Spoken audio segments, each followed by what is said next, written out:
రెండు రకాలైనటువంటి అదృష్టాలు ఇవ్వాలి అనుకుంటే ఆడపిల్లగా వస్తుంది. ఒకటి, సాక్షాత్ లక్ష్మీదేవి ఇంట్లో పుట్టింది. అందుకే మగపిల్లవాడికి చేయడానికి అలంకారములు తక్కువ ఉంటాయి, ఆడపిల్లకి చేయడానికి అలంకారాలు చాలా ఎక్కువగా ఉంటాయి. ఆడపిల్ల ఇంట్లో తిరుగుతోంది అనుకోండి, లక్ష్మీదేవికి తిరిగినట్టే. ఒకటి, ఆ పిల్ల పుట్టిన వేళ, ఆ పిల్ల తిరిగిన వేళ సాక్షాత్ లక్ష్మీదేవి ఇంటికి వచ్చిందని గుర్తు. రెండు, ఆడపిల్ల పుట్టింది అంటే ఆ పిల్లని ఎక్కడికి చేరుస్తున్నారు? ఎవరో ఓ పేరున్నవాడికి కాదు ఇస్తున్నది, సాక్షాత్ నారాయణ స్వరూపాయ వరాయ.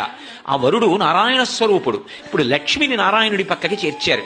ఆ చేర్చిన కారణం చేత ఏమైంది? 10 తరాలు తర్వాత వచ్చేవి, 10 తరాలు నా ముందున్నవి, నేను ఒక తరం, 21 తరాలు ఉద్ధరింపబడ్డారు, ఉన్నత లోకాలకి వెళ్ళారు. ఏది మగపిల్లవాడి విషయంలో చూపించండి అలా ప్రమాణం. అలా చేయగలడా?